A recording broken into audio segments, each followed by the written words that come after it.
What's up, fams? Welcome back to my channel today. Welcome back to another installment of the Predator franchise, so a review of the Predator franchise. So today, we're finally going to be covering Predator 2. And hey, happy 30th anniversary, Predator 2. Coming up right now, I hope you guys enjoy the show. All right, quiet on set. Scene 1, take 1. Action.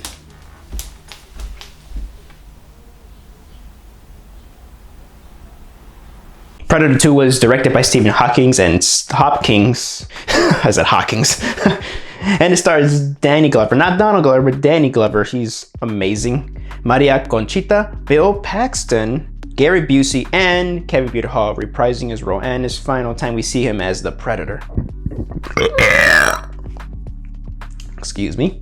So the story goes that this film takes place in 1997, 10 years after the events of the first one, and Los Angeles is at a high peak of heat, so that means that a new Yautja comes in. But also another reason why the Yautja is coming in is because, well, the Colombian and Jamaican drug gangsters are at war with each other. So a young blood Yautja called the City Hunter basically comes over and, well, kills them and slaughters them and makes trophies out of them. So it's up to Danny Glover's character to go up and find out who's killing all of these gangsters, because, well, of course, since we all know that the Yautjas are invisible, no one knows who's doing it. People think it's a human or something like that, but as Danny Glover keeps investigating, he finds out that this killer is not from this world. It's, of course, a Yautja. While also Gary Busey has this government organization that's also tracking down the Yautja ever since they found out evidence of Yautjas back in the day and in the first events of the first movie in 1987. So yeah, heat, drug war, and an awesome hot-headed Danny Glover. What more can you want? That's all 3 excuses why hunting season for Yautjas are here. Now, before I get on to the positive, let's see if I have any negative things to say about it. And well, it's not as good as the first one, but heck, you know, it's hella fun. It's fun to watch, and it's a movie that I always, or a lot of the times, I pop in here and there because, man, it's so fun. Now let's get into the positives. But before I get into the positives, I mean, the reason why I don't think it's as good as the first one is because, well, it does sort of slow down in the second act, where it's just mostly dialogue. But it's because, well, a lot of the characters are not as memorable as the characters from the first movie. All the characters, in my opinion, are just so memorable. And here, as much as I love Maria Conchita and Bill Paxton, they're awesome as hell. They don't get a lot of screen time and not a lot of character development, and, well, they're not as memorable. Danny Glover this is his movie, but still, it's whew. When he's in there, when Danny Glover's on screen, man, I love it. And also Gary Busey, again, he doesn't get a lot of screen time, but when he's there, he's awesome. Now let's get on to the positive things. Right off the bat, I just love how the film starts off. It's the drug war, and the Colombians and Jamaicans are at each other's throats. The Colombian drug dealers are like snorting cocaine, you know, and like, come and get it. I'm like, ooh, that's so cool. Explosions, and Danny Glover's squad comes in and they try to stop the war. And then the Yautja just comes in on hour and slaughters everybody like it's nothing, man. The Yautja here, holy crap, the body count is high. And this film is even, I can say, darker than the first one when it comes to humans killing each other, because the Jamaicans do this voodoo sacrifice things on some of the Colombians, on just one of the Colombians, and the Predator comes in and just lays waste at them. But before the Yautja comes in and lays waste at them, they just really like try to dig in with this. The Jamaicans try to dig this guy's heart out by just showing a lot of the footage. The footage is pretty graphic, even though that I'll get to that at the end of the video, because this film has actually been cut down apparently because the MPA at the time were assholes. But I'll get into that at the end of the video. But yeah, the Jamaicans, or I mean the humans, when they try to kill each other, that's pretty brutal to watch. The tone, yeah, comes out mean-spirited. They cuss a lot here more than the first one, but I don't mind. I know Siskel and Ebert had problems with this one because of the, oh, why is this so mean-spirited? Everybody's got to cuss and blah, blah, blah. It's like with Opposite October 2, I don't know why. With RoboCop 2, how it's more mean-spirited, how it already cusses a lot. But I mean, that's another way for another time, but I like that movie a lot too. But honestly, I say it fits there because, well, it's in 1997. It's apparently the future. It's one of those movies that is like, this is how the future's gonna be like. It's gonna be corrupted and stuff like that. And well, yeah, a lot of people are at each other's throats, and the heat is bad. And I mean, this movie is centered around cops and detectives, and yeah, of course they're gonna have this movie's gonna have more attitude. Especially Danny Glover's character. He's just trying super hard to know who the hell has been skinning all these people, these Colombians and Jamaicans, one by one or in a bunch of groups, because no human can really do that. Now let's also get on to the characters actually. As much as Maria Conchita and Bill Paxton are barely in it, like I said, Bill Paxton is great. He has a lot of lines and he's freaking hilarious. And Maria Conchita, she is so freaking tough in this movie. I just love her. When she's on screen, she's not only cute, but man, her character does have a lot of character. I just wish that she had more screen time because she was really cool. I like to see her help out Danny Glover's character. Gary Busey, man, that government agent guy, holy crap. That line, lions, tigers, and bears. Oh my. Yeah, that guy really likes to chew the scene up. Get it? Because he has a big jaw. Ah, screw it.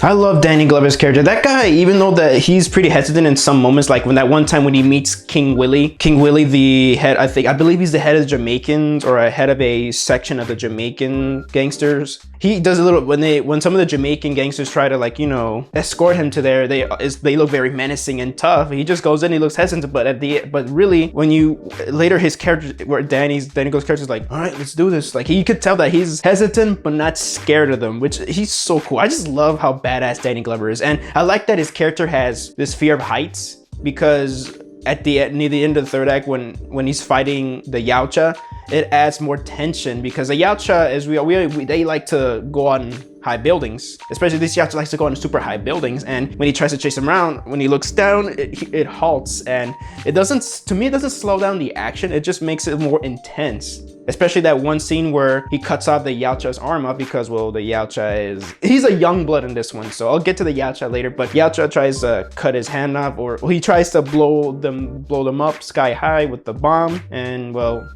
I'm like, come on, man, don't be a sore loser. But yeah, but Danny Glover, he cuts the Yautja's hand off, and man, when he looks down at that scene, and he also has to, and the Yautja crashes at another building with that, and he has to, well, face his fears to try to cross over from building to building. It's so cool. Oh yeah, this also, before I get on to another reason why I like this, well, man, King Willie doesn't get a lot of screen time, but they mention him, how he's the head honcho, and man, that actor, when he's on screen, may he rest in peace, man, when he was on screen, holy crap, that guy's so freaking cool. Prepare yourself. Especially when he just giving some nice philosophical dialogue when he's throwing chicken bones, I believe, down there, or bones. And I just love it. He's just so cool, creepy, but he's just so laid back and I don't know.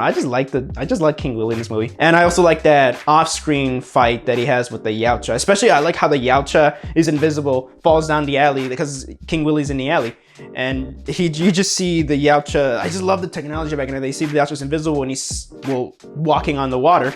And what's cool is that in the reflection, you see the Yautja full everything, but you don't see him. But you see the electricity little part. He's still invisible. You see electricity part. You see the eye of him, but you don't see him really. But in the reflection, you do. And King Willie just has his cane, and he just has a sword, and man, he just gets prepared for battle. And the next scene, his head's cut off. So that is great. I also love Alan Silvestri's score in this movie. I love it a lot because not only does he take the theme of the Predator movie, he also makes it more intense because this film has a lot of stuff going on with just wars and everything like that. And it's just, I love how aggressive it is. Since the tone of the movies has a big attitude, the score has a big attitude as well. I love it. Now let's get on to what I really love is that the Yautja is once again played by Kevin Peter Hall. The Yautja, he's just so cool here. You can tell he's not as well experienced as the first Yautja from the first movie, but because he gets spotted by a kid easily at a cemetery, but he's just so cool. He just doesn't care. He goes stealthily, but sometimes he just goes noise in, boom, boom, boom. Especially near the end when he's trying to heal himself, especially when he got his hand cut off, he just creates a ruckus in a bunch of apartments.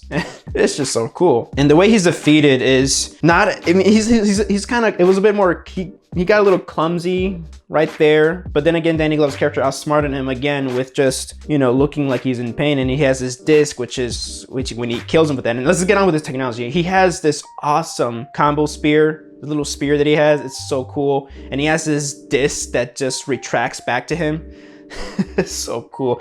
I love how this movie also introduces so much amazing technology that Predators have. It's not just invisibility and plasma cannons and stuff like that. No, it's just they have many weapons in their assortments of weapons, and it also harkens back to their some tribal ways, much like the Aztecs and Mayans and Incas and stuff like that. It reminds me, and especially Native Americans, how it just looks like they use high technology, but it mirrors the weaponry of ancient times of indigenous people. And also love that scene when Danny Glover's character's in the spaceship, you see the Yautja's trophies.